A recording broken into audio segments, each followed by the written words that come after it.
ആശ്രിത നിയമന രീതി മാറ്റുന്നതിൽ എതിർപ്പറിയിച്ച സർവീസ് സംഘടനകൾ ചീഫ് സെക്രട്ടറി തല സമിതി സർവീസ് സംഘടനകളുമായി നടത്തിയ ചർച്ചയിലാണ് നിലപാടറിയിച്ചത്. ഉപാധികളുടെ 4-ാം ശനിയാഴ്ച അവധിയാക്കുന്നതിനെതിരെയും സർവീസ് സംഘടനകൾ രംഗത്തെത്തി. നിർദ്ദേശങ്ങൾ രേഖാമൂലം സമർപ്പിക്കണമെന്നാണ് ചീഫ് സെക്രട്ടറി ആവശ്യപ്പെട്ടിരിക്കുന്നത്. വിവരങ്ങളുമായി ശരത് കെ ശശി ചേരുന്നു. ശരത്ത്, സർവീസ് സംഘടനകളെല്ലാം തന്നെയും ഒറ്റക്കെട്ടായിട്ട് തന്നെയാണ് ഈ രണ്ട് തീരുമാനങ്ങളിലും നിലപാട് ഉറപ്പിച്ചു നിൽക്കുന്നത് എന്ന് വേണമെങ്കിൽ പറയാം. എന്തൊക്കെയാണ് വാർത്തയുടെ വിശദാംശങ്ങൾ? തീർച്ചയായും മറ്റു അങ്ങനെ തന്നെയാണ്. ഇടതനുകൂല സർവീസ് സംഘടനകളടക്കം ഈ രണ്ട് വിഷയങ്ങളിലും സർക്കാർ നിർദ്ദേശങ്ങൾക്ക് എതിരായ ഒരു സമീപനം തന്നെയാണ് ഇന്നത്തെ യോഗത്തിൽ കൈക്കൊണ്ടത്. 4-ാം ശനിയാഴ്ച അവധിയാക്കുന്നതുമായി ബന്ധപ്പെട്ട് ഒരു ശുപാർശ നേരത്തെ സർക്കാർ മുന്നോട്ട് വെച്ചിരുന്നു. അങ്ങനെ 4-ാം ശനിയാഴ്ച അവധിയാക്കുകയാണെങ്കിൽ പ്രതിവർഷം 12 അവധികൾ അധികമായി സർക്കാർ ജീവനക്കാർക്ക് ലഭിക്കും.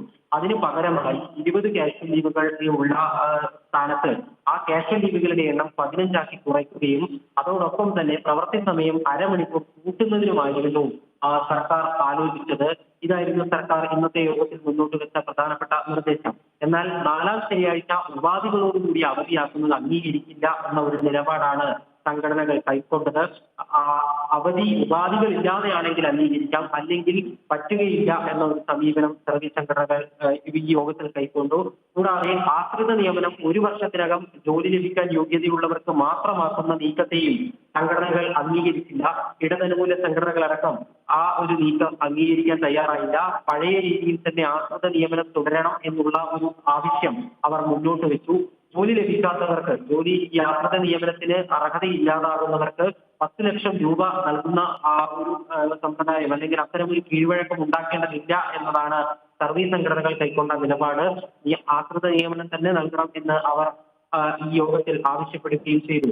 നിലവിൽ ഏതാണ്ട് 1000-ഓളം അപേക്ഷകൾ മാത്രമാണ് ആശ്രിത നിയമനത്തിനായി സർക്കാരിന്റെ പരിഗണനയിലുള്ളത്. ഇവർക്കെല്ലാം ഈ ഒരു ആശ്രിത നിയമനം നൽകിയാലും ഹൈക്കോടതി പറഞ്ഞ 5% പരിധി കടക്കുകയില്ല എന്നതാണ് കോൺഗ്രസിന്റെ സർവീസ് സംഘടന ചൂണ്ടിക്കാണിച്ച പ്രധാനപ്പെട്ട ഒരു കാര്യം. അതുകൊണ്ട് തന്നെ ആ ഒരു നീക്കത്തെയും സർവീസ് സംഘടനകൾ ഇന്നത്തെ യോഗത്തിൽ എതിർക്കുകയാണ് ഉണ്ടായത്. ഏതായാലും സർവീസ് സംഘടനകളുടെ ഈ നിർദ്ദേശങ്ങൾ എഴുതി നൽകുന്നതിന് വേണ്ടി ചീഫ് സെക്രട്ടറി നിർദ്ദേശം നൽകിയിട്ടുണ്ട്. ഓൺലൈനായാണ് യോഗം ചേർന്നത്. വിഷയത്തിൽ ഇടത് സർവീസ് സംഘടനകൾ അടക്കം ഇങ്ങനെ ശക്തമായ ഒരു എതിർപ്പ് ഉന്നയിച്ച ഒരു സാഹചര്യത്തിൽ സർക്കാർ ഉടൻ തീരുമാനത്തിലേക്ക് പോവില്ല, ഈ വിഷയങ്ങളിൽ ഉടൻ തീരുമാനത്തിലേക്ക് പോകില്ല എന്നാണ് പ്രതീക്ഷിക്കുന്നത്.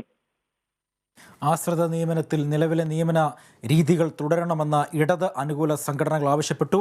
നിർദ്ദേശങ്ങൾ രേഖാമൂലം സമർപ്പിക്കണമെന്ന് ചീഫ് സെക്രട്ടറി 4-ാം ശനിയാഴ്ച അവധിയാക്കുന്നതിലും സർവീസ് സംഘടനകൾക്ക് എതിർപ്പ് ആണുള്ളത്. വിയോജിപ്പ് അവർ ചീഫ് സെക്രട്ടറി വിളിച്ചു ചേർത്ത യോഗത്തിൽ രേഖപ്പെടുത്തുകയും ചെയ്തു.